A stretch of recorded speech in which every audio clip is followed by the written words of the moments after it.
नमस्कार.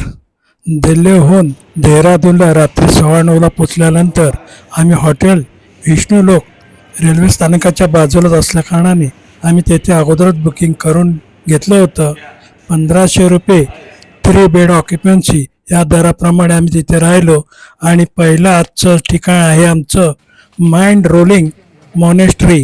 हे बुद्धाचं देवस्थान आहे. देहरादून रेल्वे स्टेशनपासून एक 8-10 किलोमीटरवर हे स्थान असून अतिशय सुंदर असं देखणं स्थान आहे. तुम्ही इथे 150-200 फुटाचा एक उभा बुद्धाचा पुतळा सोन्याच्या रंगामध्ये रंगवलेला असं आपण पाहू शकतो. त्याच्या खाली त्या बेसमेंटमध्ये त्यांचं एक देवस्थान आहे. तिथे काही आम्ही गेलो तेव्हा पूजार्चा चालली होती, त्यामुळे मी तिथे शूट केलं नाही. परंतु हे अतिशय सुंदर असं एका बाजूला असलं ठिकाण असल्या कारणाने आम्हाला ते खूप आवडलं. अतिशय शांत आणि सुंदर असे बाग बगीचेने मढवलेलं हे ठिकाण आहे. तुम्ही इथे आलात तर तुम्हाला नक्की हे आवडेल. सुंदर असे त्यांनी फुलांची झाडं लावलेली आहेत आणि व्यवस्थित असं तिथे मेंटेन केलेलं आहे. सकाळी 9 वाजता ते चालू होतं. त्याच्या अगोदर तुम्ही तिथे आलात तर तुम्हाला ते बंद अवस्थेत मिळेल. पुन्हा एकदा तुम्हाला माझ्या टीमची ओळख करून देतो. गणेश कोळी, महाडिक, पुण्यार्चे आणि गांगड. अजून एक 5वा आमचा खेळाडू बाहेर खाली फिरत आहे, त्यामुळे तो तुम्हाला त्या चित्रीकरणामध्ये दिसत नाही आहे. तरी पण हा बाजूचा परिसर तुम्ही पाहून घ्या. अतिशय सुरेख असा हा परिसर आहे. आणि आजूबाजूची वस्ती ही तिबेटियन लोकांनी भरलेली आहे. त्यामुळे तुम्हाला इकडे तिबेटियन लोकांची दुकानं, त्या धर्तीवरची सगळ्या वस्तू तुम्हाला भेटतील. आणि अतिशय सुरेख असे या ठिकाणाला आपण भेट देत आहोत. पुढचं ठिकाण आहे टपकेश्वर महादेव मंदिर. हे देखील एक काही अंतरावर 5-6 किलोमीटरच्या अंतरावर देहरादूनपासून आहे. तुम्ही हे सुद्धा पाहू शकता. इथे सुंदर असं 101 फुटाची हनुमंताची मूर्ती आहे. आणि आज हनुमान जयंती असल्या कारणाने आम्ही आवर्जून ह्या स्थानाला भेट दिली. हे जाण्यास अतिशय सोपं आहे, परंतु इथे थोडं वर खाली नाचावं लागतं. पण लिफ्ट आहे एक 20 रुपयाची. त्या लिफ्टने तुम्ही वरती खाली जाऊ शकता आणि व्यवस्थित ह्याचं दर्शन घेऊ शकता. तुम्ही इथपर्यंत खाली लिफ्टने येऊ शकता. ह्या फ्रेममध्ये एक्झॅक्टली पाठीमागे दिसत आहे ते हनुमान मंदिर. तिथे आम्ही हनुमान स्तोत्राचं पठण केलं.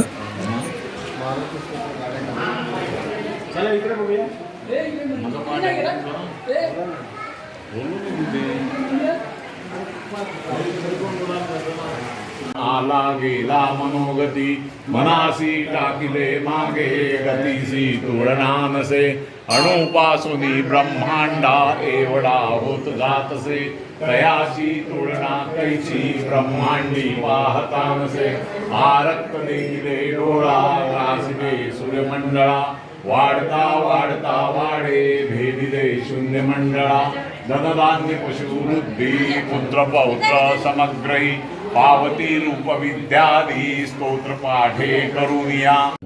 पुढचं ठिकाण आहे रॉबर्ट्स केव. लोकल नाव गच्चू पाणी. हे तिथून 3-4 किलोमीटरवर आहे. ह्याच्या जाण्यासाठी आपल्याला एंट्री फी आहे 80 रुपयाची आणि तीसुद्धा रोकडमध्ये तुम्हाला एंट्री फी द्यावी लागते. तिथे गुगल पे फॅसिलिटी नाही आहे, हे तुम्ही जाणून लक्षात ठेवा. आणि तुम्हाला हे पाण्यातून जायचं आहे, त्यामुळे इथे तुम्हाला एक 10-20 रुपयाच्या स्लीपर्स मिळतात भाड्याने. त्या तुम्हाला घ्याव्या लागतील आणि त्या तुम्ही घालून पाण्यातून एक पाऊलभर पाणी असतं. खूप गार पाणी असतं कारण बर्फाचं पाणी आहे ते. आणि ते वाहत येत असतं. एक घळ आहे चांगल्यापैकी 200-300 फूट डोंगराची अशी पातळशी घळ आहे. एक त्याला 3 ते 4 फूट रुंदीचा आतमध्ये पाथ तयार झालेला आहे आणि त्या घडीतून ते पाणी सतत वाहत असतं. बर्फाचं असावं असा अंदाज आहे आणि ते बऱ्यापैकी गार असतं आणि त्याच्यातून तुम्ही एक 300 मीटरपर्यंत चालत जायचं आहे आणि त्याचा अनुभव घ्यायचा आहे. लोकांची खूप गर्दी होते तिथे. सकाळी लवकर गेलात तर तुम्हाला गर्दी टाळता येईल, परंतु गर्दीमध्ये पण तुम्हाला ह्याचा आनंद घेता येऊ शकतो. कारण कोण ना कोण त्याच्यात मध्ये पाण्यात पडत असतं, चालता चालता घसरत असतं. आतमध्ये बऱ्यापैकी गर्दी असते आणि वरती तुम्ही डोक्यावर पाहाल तर संपूर्ण काळोख असतो बऱ्यापैकी आतमध्ये आणि कसाबसा थोडासा उजेडत असतो, कारण ते अरुंद वाट आहे. आणि तुम्ही जेव्हा यातून चालता तेव्हा तुम्हाला एक वेगळाच एक फील येतो की आपण एका अशा दरीतून कुठून तरी चालतो आहोत. हे गुपचूप पाणी. मला इथे चालताना आपल्या सांजणदरीची प्रकर्षाने आठवण झाली. ती सांजणदरी 5 किलोमीटरची आहे आणि ही फक्त 300 मीटरची आहे. 5 किलोमीटर आणि 300 मीटर असा फरक आहे. मित्रांनो, पुढील ठिकाण आहे सहस्त्रधारा महादेव मंदिर आणि तेथील हँगिंग गार्डन. अतिशय सुरेख फुलांनी नटलेलं असं हे गार्डन आहे आणि महादेव मंदिर हे कंटिन्यूस तिथे डोंगरातनं बर्फाच्या पाण्याच्या धारा वाहत असतात. त्याखाली तुम्ही आंघोळ करायची असते. ते सल्फरयुक्त पाणी असल्याकारणे ते मेडिसिनल पाणी समजलं जातं आणि लोक तिथे त्याच्या अंगावर फवारे घेतात, परंतु ते अतिशय थंड असल्याकारणाने आम्ही कोणी त्याचा प्रयत्न केला नाही. तरी पण मी आणि सुनील पुण्यार्थी आम्ही दोघं त्या साठलेल्या पाण्यामध्ये आंघोळी करून बाहेर निघालो. त्यामुळे तिकडचं थोडंसं शूटिंग माझं राहून गेलं. परंतु हे हँगिंग गार्डन पाहण्यासारखं आहे. पैसा वसूल गार्डन आहे. 200 रुपयाच्या तुम्हाला पाळण्याने वरती येता येतं. एक जवळजवळ 1,500 फूट उंच असलेलं हे गार्डन अतिशय व्यवस्थित बांधलेलं आहे. एकाच प्रकारची परंतु विविध रंगाची इथे ही फुलांची झाडं आहेत आणि ही सगळी फुलझाडं जंगली फुलझाडं असावीत असा माझा अंदाज आहे, कारण ती फुलझाडं मी यापूर्वी कधीही कुठे पाहिली नाहीत आणि इतके भरमसाठ आहेत की त्यांना जास्त निगा करायची गरज नाही असं वाटतं. आणि त्या फुलझाडांना एक अतिशय उग्र असा वास येतो. त्यामुळे पूर्ण त्या परिसरामध्ये त्या झाडांचा इतका वास दरवळत होता की त्यामुळे आम्हाला थोडंसं मळमळलं.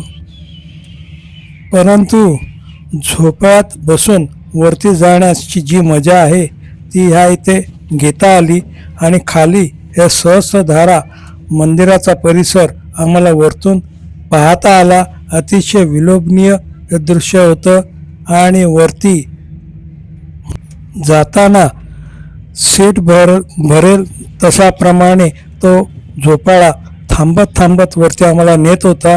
त्यामुळे बराचसा आम्हाला आनंद घेता आला त्या झोपाळ्याचा.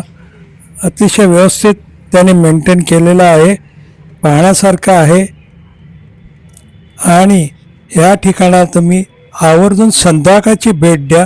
दिवसा दिले तर एवढं मजा तुम्हाला येणार नाही. संध्याकाळच्या सुमाराला मग 3-4च्या सुमारास तुम्ही तिथे गेलात तर तुम्हाला व्यवस्थित एन्जॉय करायला मिळेल. वरती बऱ्यापैकी डेकोरेटिव्ह त्यांनी मांडणी केलेली आहे. तुम्हाला तिथे सेल्फी पॉईंटसारखे फोटो घेता येतात आणि छानपैकी छोटेखानी रिफ्रेशमेंट पण तुम्हाला घेता येईल अशी सोय आहे. मित्रांनो, आजचे ह्या तिन्ही ठिकाणं पाहण्यासाठी आम्ही एक रिक्षा भाड्याने घेतली.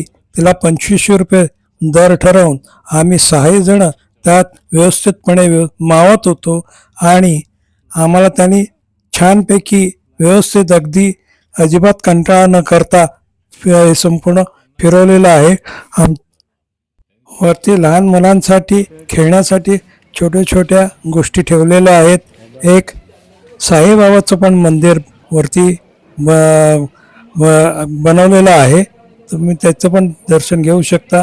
मजा आहे ती या झोपाळ्यातून वर खाली जाण्याची आणि तिथले फुलांचं डेकोरेशन पाहण्यासारखे आहे. वरनं खालचा देखावा अतिशय सुरेख दिसतो.